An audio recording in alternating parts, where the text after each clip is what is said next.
នៅរថភ្លើងក្រោមដីមានមនុស្សស្រីម្នាក់បានសន្លប់ហើយក៏មានឡានពេទ្យឡានទឹកនិងឡានប៉ូលីសដើម្បី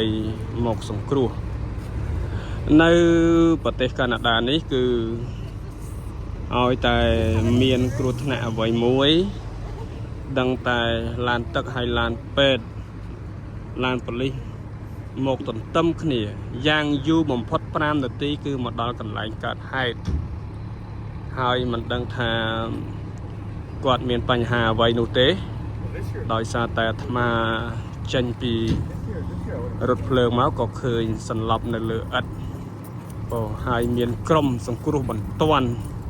ប្រហែលជាខ្ទង់10នាក់តាំងពីក្រៅទៅដល់ក្រោមដីមានការយកចិត្តទុកដាក់ក្នុងការសង្គ្រោះមនុស្សមែនទែនឥឡូវនេះបានសង្គ្រោះរួចរាល់ហើយគាត់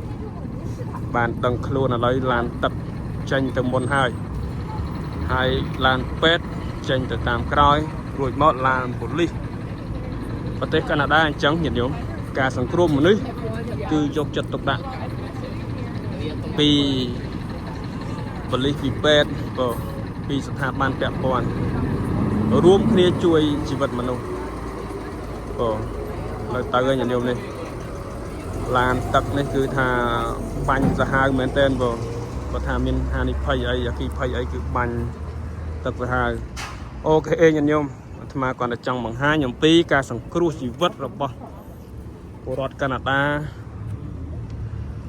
ឲ្យញាតិញោមបានដឹងថាជីវិតនេះគឺត្រូវយកចិត្តទុកដាក់ពីរដ្ឋាភិបាលពីក្រសួងពាក់ព័ន្ធត្រូវដោះស្រាយជូនពលរដ្ឋសាវ៉ាឡានក្រុងញាតិញោមឡានក្រុងទៅកាណាដាច្រើនឥឡូវចាំឆ្លងផ្លូវញាតិញោមទៅរៀនហើយក៏ឃើញសកម្មភាព Hello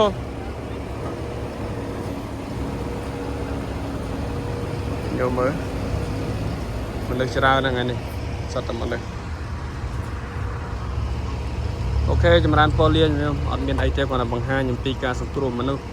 ប៉ុណ្ណឹងឯងឲ្យញាតិញោមប្រុសស្រីទាំងអស់បានឃើញសកម្មភាពខ្លះពីទឹកដីនៃប្រទេសកាណាដាសម្មនុស្សញាតិញោមគេមនុស្សដើរចូលក្រោមដីជិះរថភ្លើងក្រោមដីសម្មនុស្សអ្នកខ្លះក៏ចេញពីរថភ្លើងឡើងឡានក្រុងសម្មនុស្សច្រើនខ្វាញ់ខ្វាត់អ្នកដើរទៅរៀនស្មានេះអ្នករៀនម៉ោងល្ងាចទល់យប់